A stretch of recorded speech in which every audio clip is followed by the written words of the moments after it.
काही प्रमुख समस्या आहेत त्या समस्यांमध्ये सन्माननीय जिल्हाधिकारी जलद शर्मा साहेब यांच्याकडे 3 वेळा बैठक होऊन जे काही आश्वासनं मानपा आयुक्त माननीय अप्पर जिल्हाधिकारी मालेगाव तसेच विविध प्रशासनाच्या वतीने देण्यात आले होते त्या आश्वासनांची गेल्या वर्षभरात कोणतीही पूर्तता मालेगावच्या सर्व प्रशासकीय यंत्रणेतर्फे झालेली नाही।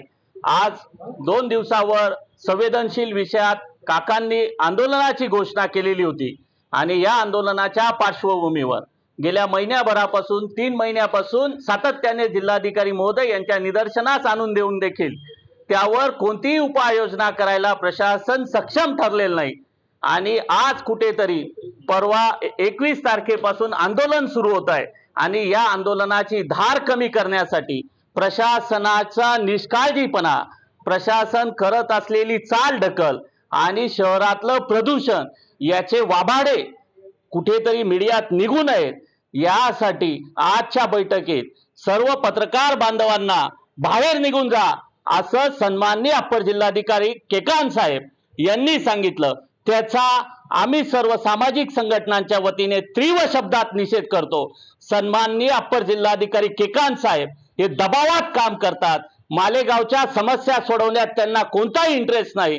सामाजिक कार्यकर्त्यांशी गोड बोलून वेळ मारून देण्याचा त्यांचा प्रयत्न आहे आणि मालेगाव शहराच्या हिताच्या विरोधात त्यांचा कामकाज चाललाय त्याचा आम्ही तीव्र शब्दात निषेध करतो आणि जोपर्यंत सन्माननीय विभागीय आयुक्त महोदय बैठक घेणार नाहीत आणि या विषयावर सन्माननीय अप्पर आयुक्त जे आहेत महापालिकेचे आयुक्त तसेच जिल्हाधिकारी यांच्यावर जबाबदारी निर्धारित करणार नाही तोपर्यंत प्रशासनाशी समन्वय साधण्याचा आमचा कोणताही मानस नाही। येणाऱ्या काळात यापुढे विभागीय आयुक्त महोदयांसमोर मालेगावच्या प्रशासनाच्या निष्काळजी भूमिका, मालेगावच्या प्रशासनाने वेळोवेळी जिल्हाधिकारी महोदयांसमोर मान्य केलेल्या ज्या काही आश्वासनांची पूर्तता ती केली नाही याची संपूर्ण विस्तृत माहिती जिल्हाधिकारी महोदय आणि विभागीय आयुक्त महोदय यांच्या समोर मांडली जाईल आणि प्रशासन कारवाई करत नाही याच्या निषेधार्थ येत्या 2 दिवसानंतर आम्ही सर्व सामाजिक संघटनांच्या वतीने पुन्हा अप्पर जिल्हाधिकारी महोदय यांच्या निषेधार्थ आंदोलन करणार आहोत। याची नोंद मालेगावच्या जनतेने घ्यावी असं आपल्या माध्यमातून आम्ही आवाहन करत आहोत। जिव्हाळ्याचा विषय म्हणजे जलप्रदूषण। जीव घेणे प्रदूषण गेल्या 20 वर्षापासून मोसम नदीमध्ये होत आहे। मागच्या वर्षी अनोखं आंदोलन झालं, त्याची लक्षवेधी विधानसभेत झाली। विधानसभेत लक्षवेधी होऊन सुद्धा कुठल्याही प्रकारची कारवाई मनपा प्रशासनाने अद्यापपर्यंत म्हणजे उपाययोजना कुठलीही केलेली नाही। त्याच्यासाठी 95 दिवस अगोदर महापालिका प्रशासन आणि अप्पर जिल्हाधिकारी प्रशासनाला सूचित केलं का बा अजून 3 महिने बाकी आहेत, त्या 3 महिन्याच्या अगोदर तुम्ही उपाययोजना करा।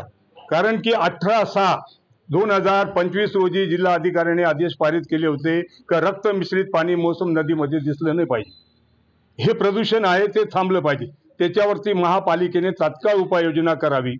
तसेच या मालेगाव शहरामध्ये अनेक ठिकाणी सायजिंग आहेत, त्याचं प्रदूषण आज होतं आहे आणि त्याचं जे पाणी आहे केमिकल युक्त पाणी, उदाहरणार्थ दसरा मैदानावरती जी सायजिंग आहे, मला वाटतं शालीमार सायजिंग, त्याचा इतका ओळ आहे पाण्याचा जबरदस्त का ते गिरणामध्ये जाऊन मिळतं। इकडे पवारवाडी भागामध्ये बी तीच समस्या, द्याण्यामध्ये बी तीच समस्या। आता मला असं वाटतं का 10 दिवसापूर्वी लोकमत पेपरने बातमी प्रसिद्ध केली तेव्हा तर काही आमचं आंदोलन नव्हतं। पत्रकार लोक जर त्याला वाचा फोडत आहे, मग पत्रकारांना जर आम्ही या ठिकाणी बोलवलं तर जिल्हाधिकाऱ्यांना वावगं वाटण्याची काही गरज नव्हती। गावाची समस्या आहे आणि लोकशाहीमध्ये तो अधिकार आहे पत्रकारांचा, आमचाही अधिकार आहे का आम्ही काय करतोय लोकांसाठी। हा काही व्यक्तिगत रामदास बोरसेचा प्रश्न नाही किंवा समितीचा प्रश्न नाही किंवा निखिल पवारचा नाही किंवा वगैरे वगैरे कोणाचाच नाही, हा प्रश्न पुऱ्या शहराचा आहे।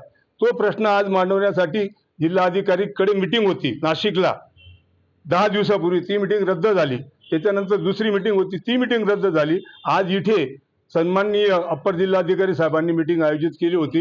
दुपारी मी त्यांना सांगितलं का बुवा आम्ही इन कॅमेरा मीटिंग घेऊ तरच आम्ही येऊ, त्यांनी कबूल केलं, ठीक आहे फक्त शूटिंग घेऊन चालेल। म्हटलं नाही, इन कॅमेरा मीटिंग होईल तर मीटिंग होईल, नाही तर मीटिंग होणार नाही। म्हणून आज एवढे पत्रकार माझ्या बोलवण्यावरती आले कारण गावाची समस्या आहे आणि गावासाठी ते आलेत। व्यक्तिपूजा नाही आहे, मी काही कुठला राजकीय पक्षाचा लीडर नाही म्हणून तुम्ही आलात। तर आज आम्ही या मीटिंगवरती बहिष्कार टाकून जात आहे, कारण की ते म्हणतात इन कॅमेरा मीटिंग होणार नाही. इन कॅमेरा जर होणार नाही तर आम्हालाही मान्य नाही. आजच्या मीटिंगवरती आमचा बहिष्कार.